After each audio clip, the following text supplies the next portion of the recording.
Okay, welcome to this third video, and just to give you where we're at, I'm trying to lay some foundations, and we are going a little slowly in order that we kind of go back to Scripture, not just Scripture, the text, but Scripture, the story, Scripture, the worldview, the whole base. It's an ancient piece of literature, that's for sure, and so we have to engage with it in its culture, in its setting, rather than try to assume it is directly, like a straight line Bible verse to my day, my culture, my scenario. No, it's not like that.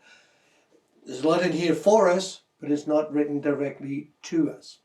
Also want to let you know that I'm going to make a set of notes that will expand considerably on what I'm teaching here across these videos. So this is not to give you all the answers. The notes won't give you all the answers either, of course. But it's to give us a way in. And I hope I can kind of give thumbnail sketches in the videos and then expand them somewhat beyond that. So I wanted to start just by looking at creation. What is creation? Because in a lot of eschatology, to be honest, creation doesn't feature at all. It's like, here we are, I'm saved, I'm one of the good people, I've got a good future, a good destiny, and we're sad about the earth, or glad about the earth is all going to burn up, because where are we off to? Well, we're off to some kind of, I guess, a very long celestial worship service. And hopefully we know all the songs by then. If not, we'll certainly know them a millennium or two in. I exaggerate just a tad there, but you get my point. Creation has no place normally within eschatology. Everything will burn up. And obviously there is a verse with regard to that, and we'll come to that in due course, certainly not in this video. So creation is absolutely profound, deeply profound when we put it into its historical context. Context of the nations around, the empires around, the Mesopotamian world that existed. And the creation story we have in Genesis 1 and 2 is deeply profound. Very simple things. God provides food for humans. Well, the other creation story says humans are there to provide food for the gods. That's deep.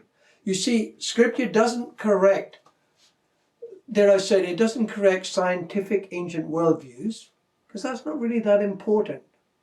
You know, what we believe in the 21st century and what, for example, Paul, perhaps even Jesus believed in the first century might be radically different about creation.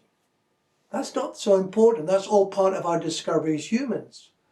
But what is important is that we begin to build on the foundation that they are teaching about God. And the revelation of God, I think, is quite profound. The ancient worldview does not have a sphere, the earth as a sphere. It's a flat earth. It talks about the pillars. The earth is built upon pillars. The pillars, of course, are the mountains to the east and to the west. It talks about a firmament, some kind of dome above the earth, above which there are waters. It talks about the waters beneath. How does the flood happen? Well, the dome above began to leak. Rain began to come. And the streams below began to open up. That's the worldview. It's an ancient worldview, but it's very profound what it teaches. In Proverbs 24, it says, this is how a house is built. A house is built by wisdom. This is Proverbs 24, verse 3. And by understanding, it's established. And by knowledge, the rooms are filled. That's how a house is built. Fascinating, in Proverbs chapter 3, it says that's exactly how the Lord created. The Lord, by wisdom, founded the earth. By understanding, he established the heavens. By his knowledge, the deep broke open and the clouds dropped down the dew. Very clearly, creation was viewed as a building, a house that God was building for who? For humanity. But there's one aspect beyond that I think is also deeply profound.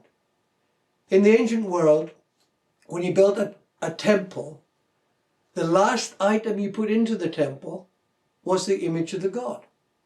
To connect the heavens, if I use that term for the ancient world, and the earth, the place where the temple was. Here's the place where you could meet God. What does Genesis 1 and 2 tell us? God, let's now make humanity in our image after our likeness. And where does God plant them? Right into the center of the earth, right into a garden. Creation was always designed to be a house for humanity. And more than a house, a very special house. A temple where God might dwell. You see that throughout Scripture. The heavens, what are the heavens? The heavens is the throne, the place where God sits, and the earth is his footstool. He fills all of creation. Fills it like a temple. The last thing that happened when they built the literal temple was that the glory of God filled it. So much so the priests could not stand up to carry on their work. That's the hope. That's the eschatological hope that creation starts us off on. It shouldn't be a surprise that when we come to Revelation 21, where John makes that incredible statement, I see a new heaven and a new earth, and hear the language, new heaven, new earth, and those terms are a Hebraic term, in our language we call it a merism, for the whole of creation. Everything. John said, I see everything completely renewed. And I'll come to why I use the term renewed as to something like another model. No, it isn't that. It's the renewal of all things. And what did he see? He saw something come down from the throne of God. We're back again to movement that we touched on in the last session. Coming down from the throne of God to the earth descended what? The New Jerusalem. He goes on to describe its shape, its dimensions. Its dimensions where its length, its breadth, its height were one and the same. The only other time you find that in Scripture is describing the building of the Holy of Holies. The place where it was thought that God dwelt. No surprise when John says, and in this city I saw no temple. Why? Because God had come. So even a quick sweep of Scripture from creation to new creation, it's all about the fulfillment of God's presence with humanity in creation. In the beginning, God created a couple. That's our story. At the end, there's a company that nobody could number. In the beginning, God visited in the evening hour.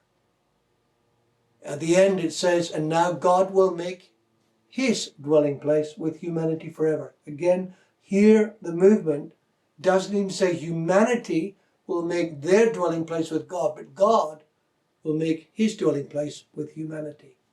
So creation, really, really important, and that gives us our framework for the overarching story. Until next time.